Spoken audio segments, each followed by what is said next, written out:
اس فوج سے 20,000 جو ان خود بغداد آ گئے تھے، اور بغداد میں ان کو کرنبیتا کہتے تھے، باقی لوگ خراسانی میں رہے، وہاں ان کا نام عباسیہ تھا اور ان کے دفاتر بھی یہی تھے۔ یعنی یوں کہہ لیں کہ یہ پوری ملٹری اور پوری بیوروکریسی پوری ایران اور ایران سے یہ پورا خراسان کا ایریا، یعنی افغانستان، تاجکستان، ازبکستان، ترکمانستان، سارے وہاں کے لوگ، اور ان کا بھی کنٹرول بغداد کیپٹل میں بھی آ گیا اور پھر ساتھ ساتھ ہر طرف آ گیا۔ اسی طرح ان کا اثر و نفوذ، مامون کا ٹائم ہے 197 to 218 ہجری میں ان کی حکومت رہی ہے، ان کے عہد میں اور بھی بڑھتا گیا، کیونکہ اس واقعے میں ایرانیوں کو دوسری فتح حاصل ہوئی تھی۔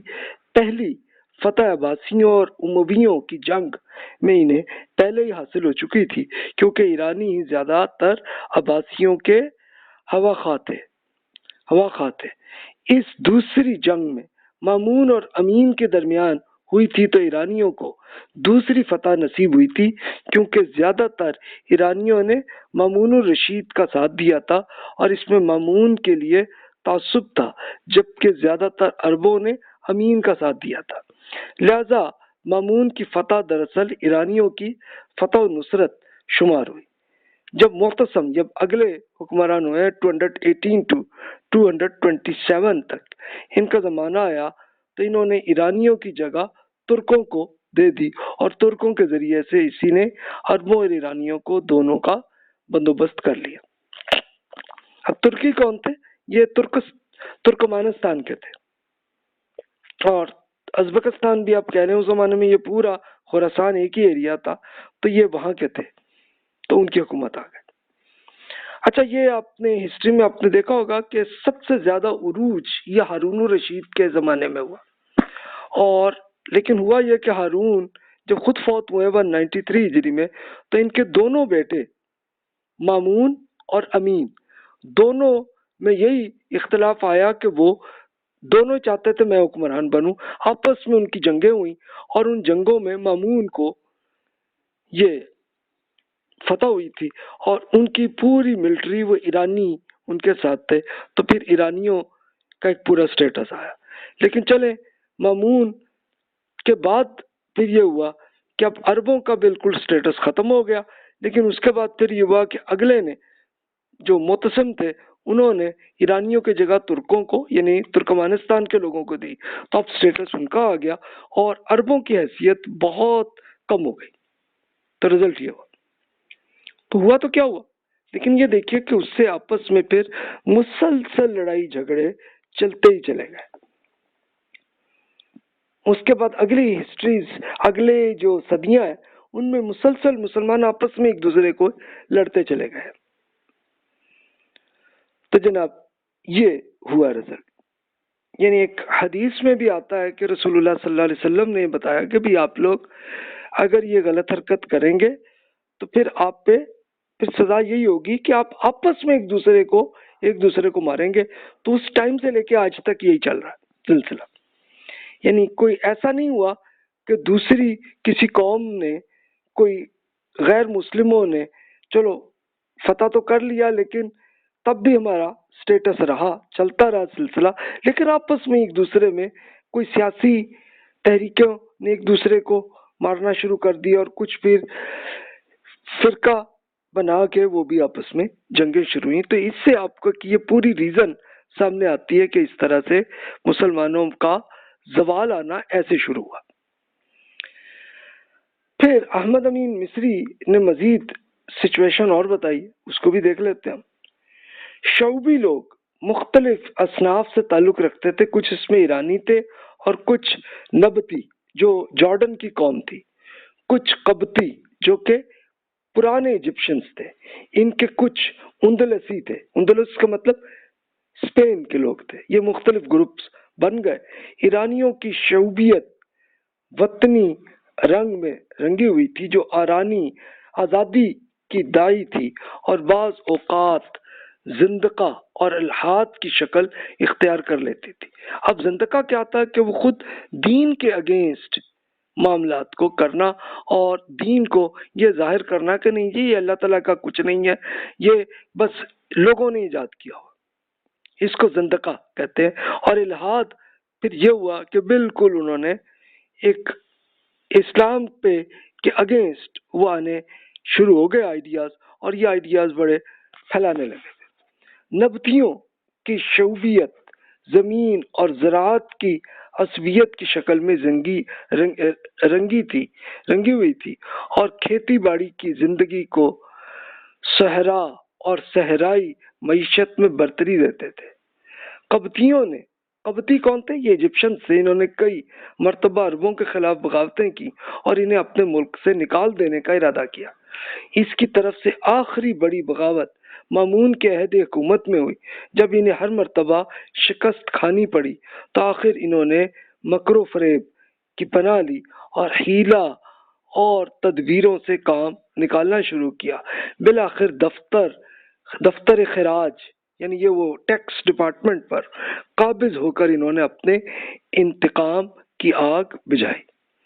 اندلس جو اسپین میں زہر بن غرسی نے شعوبیت کی موضوع پر اپنا ایک رسالہ تصنیف کیا جس کا اکثر علماء وقت میں جواب لکھا۔ یعنی آپ سوچیں کہ اس طرح سے ایسے لڑائی جھگڑے مسلمانوں کے ہاں شروع ہوئے۔ ان شعوبیت کے مختلف درجات تھے۔ ابتدا وہ نہایت معتدل اور پرسکون رہتی تھی اور آہستہ آہستہ شدت اختیار کرتی جاتی تھی۔ ہم ایسے لوگوں کو پہلے دیکھ چکے ہیں جو عربوں اور غیر عربوں میں محض مساوات اور برابری کے قائل تھے۔ ان کے بعد ایسے لوگوں کو بھی ہم نے دیکھا ہے جو عربوں کی تحقیر اور تذلیل کر کے ان سے ہر فضیلت کو سلب کر لینا چاہتے ہیں۔ کچھ ایسے لوگ بھی ہم نے دیکھے ہیں جو عربوں میں اور اسلام میں فرق کرتے ہیں۔ وہ عربوں کو اس حیثیت سے مقابلہ کرتے ہیں وہ ایک قوم ہے، اور اس مقابلے میں وہ اسلام کے خلاف ایک لفظ بھی نہیں کہتے، بلکہ واضح طور پر کہتے ہیں کہ اسلام تو پوری نوع انسان کی مذہب ہے، تنہا عربوں کے مذہب تھوڑے نہیں ہیں، کہ عربوں کا مذہب نہیں ہے یہ بلکہ سب کا ہی ہے۔ اس کے ساتھ کچھ ایسے لوگ بھی ہمارے نظر سے گزرے ہیں جو اس ضمن میں عربوں اور اسلام کے درمیان کوئی فرق نہیں کرتے، چنانچہ عربوں کی ناپسندیدگی ان میں اتنی شدت سے پائی جاتی ہے کہ وہ ہر اس چیز کو ناپسندیدگی کی نگاہ سے دیکھنے لگتے ہیں جن کا کچھ بھی عربوں سے تعلق۔ انہی چیزوں میں سے دین بھی ہے۔ دراصل یہ دیکھیے کہ سچویشن شعوبیہ کی یہی ہوئی کہ مختلف الگ الگ ایریاز کی قوموں نے جب یہ عربوں کے اگینسٹ معاملہ کیا تو کچھ نے تو چلو دین پہ تو کچھ نہیں کیا، صرف عربوں سے ہی لڑائیاں کی، لیکن کچھ نے کیا کہ عربوں کے ساتھ اسلام کے بھی اگینسٹ ہوئے۔ اچھا آپ کہیں گے کہ یہ سب پڑھنے کی ہمیں کیا ضرورت ہے؟ دیکھیے اس کی ضرورت صرف اس لیے ہے کہ اسی کے اثرات آج بھی ہمیں نظر آ رہے ہیں۔ اب شعوبیہ اور شکل کی ہے ہمارے یہاں کہ مختلف نوعیت کے اس طرح سے کچھ پارٹیز بن گئی، کچھ مذہبی پارٹیز ہیں، کچھ پولیٹیکل پارٹیز ہیں، وہ بھی ایسے ہی لڑتے ہیں۔ تو آپ یہ دیکھیے اس کے خود آپ کو بڑی ڈیٹیلڈ ایگزامپل آپ کو خود پاکستان میں پھر افغانستان میں آپ کو بہت واضح نظر آئے گی، اور وہاں تک ہی نہیں رہی بلکہ اب عربوں میں بھی ایسے ہی ہو گیا، وہ بھی اسی طرح سے وہاں پہ بھی الگ الگ گروپ۔ عراق آپ کے یہاں بڑی اچھی اگزامپل ہے، سیریا میں بھی سیم یہی سچویشن نظر آ رہی ہے، اور فلسطین میں بھی ایسے ہی۔ تو سیم اس طرح سے آپس کی لڑائی جھگڑے وہ ابھی بھی چل رہی ہیں۔ تو ہمیں کیا فائدہ؟ اصل میں ہسٹری ہم صرف اس لیے پڑھتے ہیں کہ ہم اس سے عبرت حاصل کریں، اور کہ کیا ہوتے ہوئے فائدہ ہوا ہمیں اور کیا نقصان ہوا۔ تو جو فائدہ حاصل ہوا وہ پچھلے لیکچرز میں پڑھ چکے، اور جو نقصان ہے اس کا اس وقت ہم اسٹڈی کر رہے ہیں۔ تو اس سے اب آپ خود فیصلہ کیجئے کہ ہمیں کیا کرنا اور کیا نہیں کرنا۔ تو اس میں آپ خود دیکھ سکتے ہیں کہ قرآن مجید نے جو ارشادات ہمیں ارشاد فرمائے گئے ہیں قوم پرستی کے معاملے میں، اس میں ہمیں اس سے بچنا ہے، سب کو اپنا بھائی اور بہن سمجھنا ہے۔ اور اسی طرح فلسفے کے معاملے میں اللہ تعالیٰ نے جو ارشاد فرمایا تھا کہ متشابہات پہ فوکس نہ کریں بلکہ اللہ تعالیٰ کی واضح آیات پہ ہی غور کریں، تو یہ لیکن ہم نے نہیں کیا، ان دونوں آیات پہ جب ہم نے عمل نہیں کیا تو رزلٹ یہ ہوا، یہ آپ کے سامنے۔ چلیں جی، یہ تو وہ معاملہ تھا۔ اب آئیے ہم تحریک معتزلہ، دوسری ایک تحریک کی بھی ہم اسٹڈی کر لیتے ہیں کہ وہاں کیا ہوا۔ اعتزلہ انا، یہ عربی کا لفظ ہے، کیا ہم اس سے الگ ہو گئے؟ تو اس کے ایک بڑے ماہر جو پرانے زمانے میں یہ پیدا ہوئے ہیں، واصل بن عطا 130 ہجری میں وہ فوت ہوئے ہیں، تو اس سے کچھ عرصہ پہلے تھا، اور ان کے اپنے استاد تھے حسن بصری، وہ 110 ہجری میں وہ فوت ہوئے تھے۔ اور یہ حسن بصری رحمۃ اللہ علیہ کے بارے میں یہ بھی روایت ملتی ہے کہ وہ حضرت علی رضی اللہ عنہ کے شاگرد تھے۔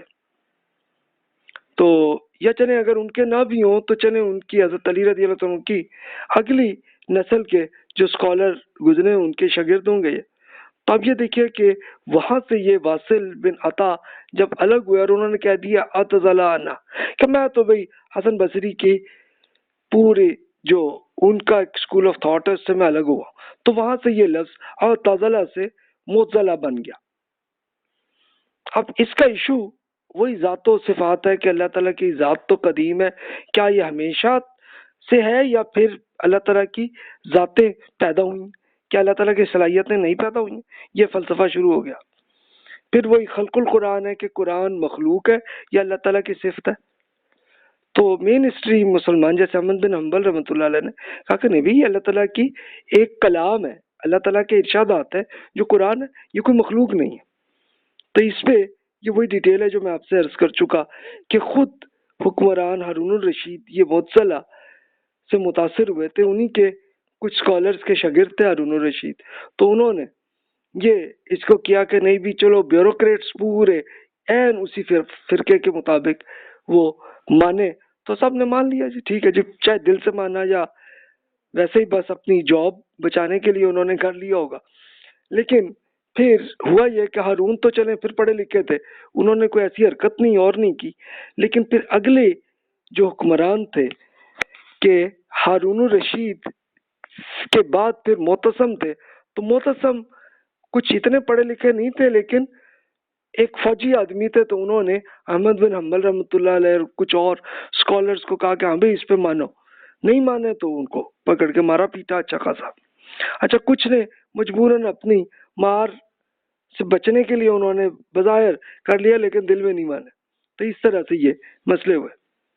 لیکن پھر معتصم کے بعد پھر اگلی جو حکمران آئے ان کو آیا کہ یار یہ غلط حرکتیں ہوئی ہیں ہمارے یہاں، تو انہوں نے پھر اس کو روکا کہ نہیں بھی، ہر آدمی اپنے ذہن کو خود اس چیز پہ خود سوچے، خود فیصلہ کرے، یہ حکومت کا کام نہیں ہے۔ یہ دیکھیے کہ پھر یہ ہوا تو احمد بن حنبل رحمۃ اللہ علیہ کا، تو پھر یہ ہوا کہ بہت نیک اور بڑے اسکالر تھے، تو یہ ہوا تھا کہ 241 ہجری میں تو وہ فوت ہوئے، تو تب تو یہ تھا کہ ان کے نماز جنازہ کے لیے اتنی بڑی تعداد تھی کہ وہ لائن میں ان کو جگہ بھی نہیں مل رہی تھی کہ وہ نماز جنازہ ادا کریں، تو کئی لوگوں نے پھر دریائے دجلہ کے اوپر کشتیوں میں کھڑے ہو کے انہوں نے نماز جنازہ ان کی پڑھی، یعنی پھر اسٹیٹس ان کا یہ بن گیا تھا۔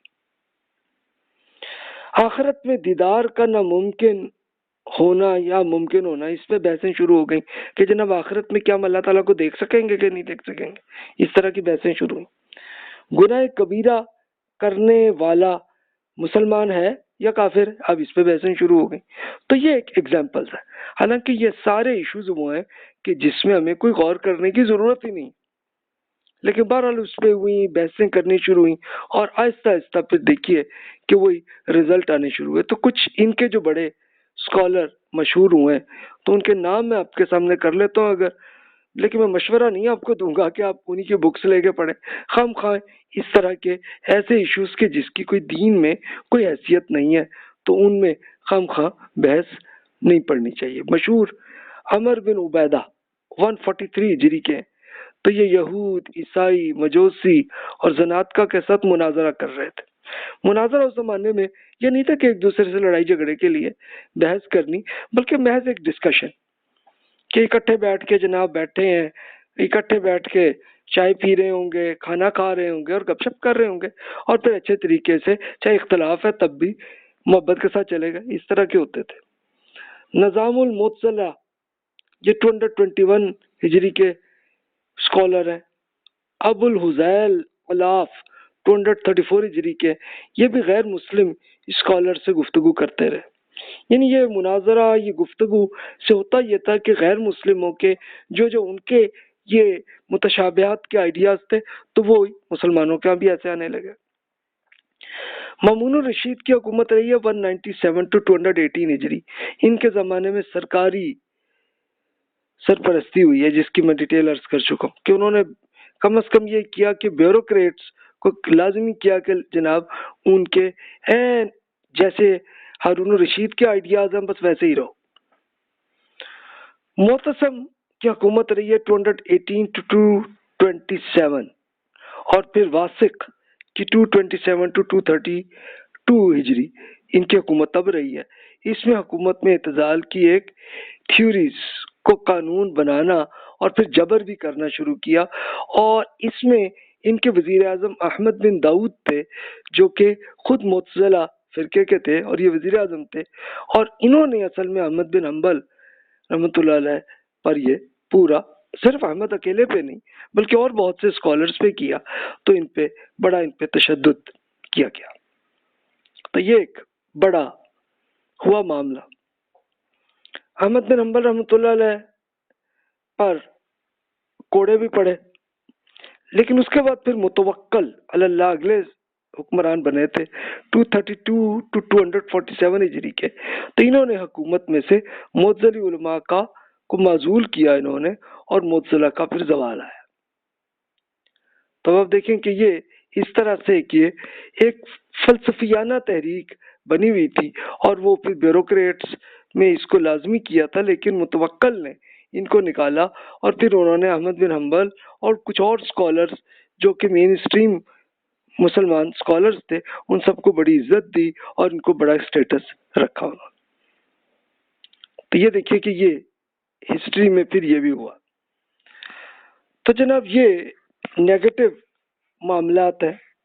تو میرا خیال ہے کہ اس لیکچر کو ہم یہاں پہ ختم کرتے ہیں. اب اگلے فلسفے کی کیا تحریکیں اور بنی ہیں اور ان کی سٹڈیز ہم اگلے لیکچرز میں ہم انشاءاللہ کور کرتے ہیں کہ کس طرح سے ہوئی تھی، اور آخری پھر ہم انشاءاللہ ڈسکس کریں گے کیا مسلمانوں کی زوال کی وجہ اہل مذہب کے فکر کی وجہ سے ہوئی ہے. تو اس کو دیکھیں گے. ابھی آپ کے ذہن میں جو سوال آ رہے ہیں آپ ای میل کر لیجئے. جزاک اللہ خیر و احسن الجزا.